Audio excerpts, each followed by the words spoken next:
Je suis le bon berger qui donne sa vie pour ses brebis.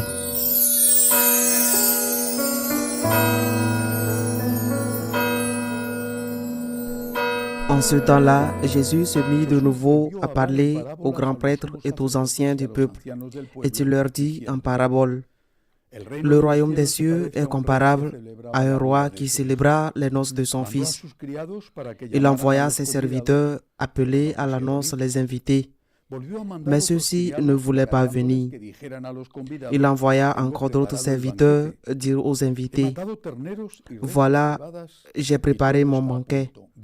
Mes bœufs et mes bêtes grasses sont égorgés. Tout est prêt. Venez à l'annonce. Mais ils n'enterrent aucun compte et s'en allèrent, l'un à son champ, l'autre à son commerce. Les autres empoignèrent les serviteurs, les maltraitèrent et les tuèrent. Le roi se mit en colère. Il envoya ses troupes, fit périr les meurtriers et incendia leur ville. Alors il dit à ses serviteurs, le repas de noces est prêt, mais les invités n'en étaient pas dignes. Allez donc aux croisées des chemins. Tout ce que vous trouverez, invitez-les à la noce. Les serviteurs allèrent sur les chemins, rassemblèrent tout ce qu'ils trouvèrent, les mauvais comme les bons, et la salle de noces fut remplie de convives. Le roi entra pour examiner les convives. Et là, il vit un homme qui ne portait pas le vêtement de noces. Et lui dit, « Mon ami, comment es-tu entré ici sans avoir le vêtement de noces ?» L'autre garda le silence. Alors le roi dit au serviteur, « Jetez-le pieds et poings liés dans les ténèbres du dehors. Là, il y aura des pleurs et des grincements de dents, car beaucoup sont appelés, mais peu sont élus. » Acclamons la parole de Dieu. Tout d'abord, je voudrais rappeler que l'Église célèbre aujourd'hui la mémoire liturgique de Marie Reine. Elle est notre Reine, et Reine à côté du Roi, le Christ Roi. Marie Reine, elle n'est pas une concurrente du Christ. Elle n'est pas une rivale. Elle n'est pas quelqu'un qui aspire à renverser le Christ de son trône pour prendre sa place. Elle est toujours la servante du Seigneur. Elle est toujours celle qui nous dit, faites ce qu'il vous dit. Et c'est cette humilité, cette disponibilité qui la rend reine. Elle est reine dans nos cœurs. Elle est maîtresse dans nos cœurs parce qu'elle est la servante du Seigneur. Aucun catholique, du moins aucun catholique avec un minimum d'éducation, ne vénère la Sainte Vierge parce qu'ils savent que la Vierge n'est pas une déesse, c'est une femme, c'est un être humain, mais cet être humain est la mère de Dieu. Cet être humain qui est Marie, c'est l'Immaculée. Cet être humain est la Vierge éternelle. Cet être humain est l'assumé au ciel. Et nous la proclamons reine, parce qu'après Dieu, elle occupe la première place dans nos cœurs. Mais je ne veux pas quitter cette journée sans commenter ce merveilleux évangile de Saint Matthieu. Le Seigneur parle de l'Eucharistie et il parle de l'Eucharistie comme d'une fête parce que c'est quelque chose d'extraordinaire. C'est le Fils du Roi, celui qui se marie. C'est la grande fête qui a lieu chaque jour où la messe est célébrée parce que c'est la transsubstantiation. C'est le renouvellement non sanglant du sacrifice de la croix.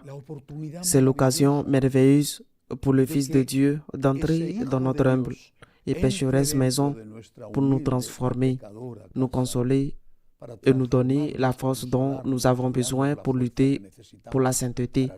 Et cela est symboliquement représenté par les noces du Fils du Roi.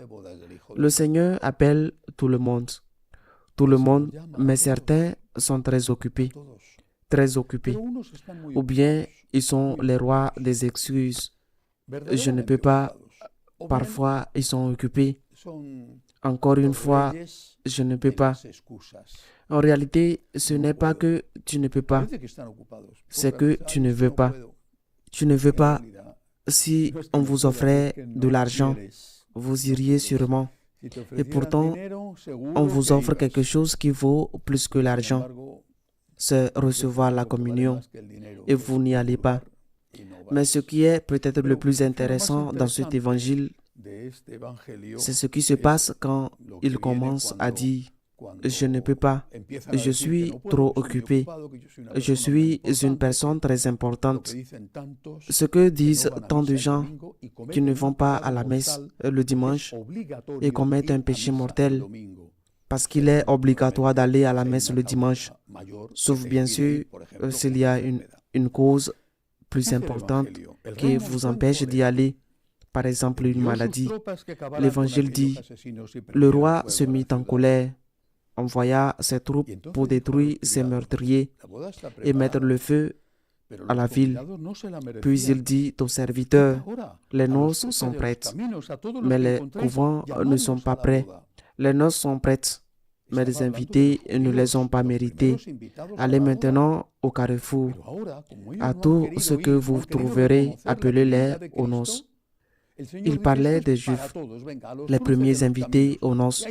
Mais maintenant, comme ils ne voulaient pas y aller, ils ne voulaient pas reconnaître la divinité du Seigneur, ils ne voulaient pas reconnaître la divinité du Christ, le Seigneur dit, c'est pour tout le monde.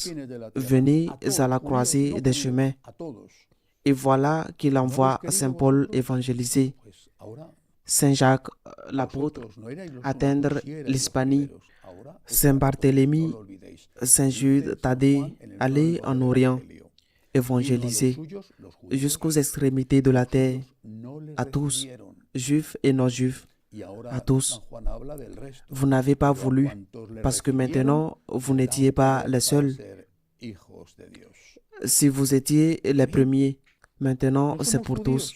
N'oubliez pas, Saint Jean le dit dans le prologue de l'Évangile, il est venu vers les siens, les Juifs, et les siens ne l'ont pas reçu. Et maintenant, Saint Jean parle des autres, mais tous ceux qui l'ont reçu, il leur donne le pouvoir de devenir enfants de Dieu. Quelle bonne chose! Nous ne sommes pas Juifs, mais nous appartenons au nouveau peuple de Dieu. Nous ne sommes pas juifs, mais nous appartenons au corps mystique du Christ par la foi et le baptême. Et pourtant, l'évangile n'est pas terminé. Le Seigneur a ouvert la maison à tous, et certains sont entrés sans le vêtement de fête. Mais qu'est-ce que cela a à voir? S'il est allé à la croisée des chemins, s'il a ouvert les portes à tous, pensez-vous que tous auront l'argent pour venir habiller? Les dames avec un diadème de strass, avec leurs robes très chères, les messieurs très élégants? Eh bien non, évidemment pas. Alors quoi Jésus fait-il allusion lorsqu'il parle de l'habit de fête? L'Église l'a toujours interprété de la même manière.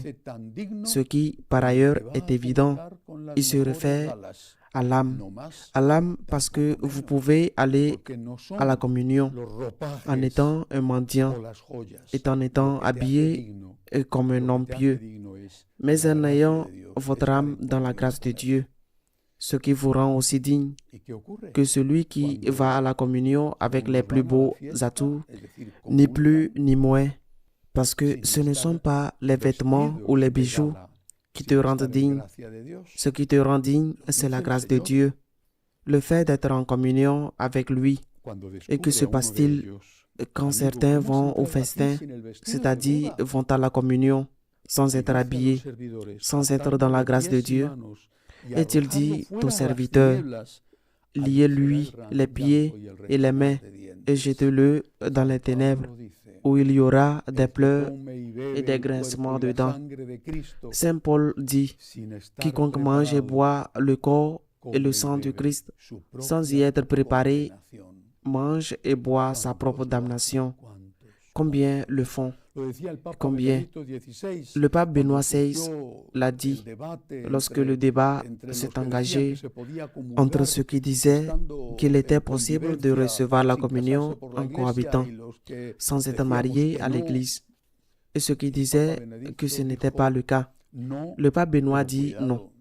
Mais attention, parce qu'il y en a beaucoup qui vont communier et qui sont mariés ou célibataires, mais qui ne se sont pas confessés depuis des années. Il ne suffit pas d'être marié à l'église pour communier. Il faut être dans la grâce de Dieu. C'est la tenue de fête. Et si vous ne la respectez pas, si vous commettez un sacrilège en communion, même si vous avez envie, etc., si vous commettez un sacrilège parce que vous n'avez pas demandé pardon à Dieu et que vous ne vous repentez pas de vos péchés dans un but d'amendement et que vous commettez un sacrilège, remarquez ce que dit le Seigneur. Vous serez jetés dehors dans les ténèbres extérieures, c'est-à-dire que ce péché est tellement grave que ce n'est qu'en se repentant honnêtement que l'on peut recevoir le pardon pour ce péché. Ne l'oublions pas. Qu'il en soit ainsi.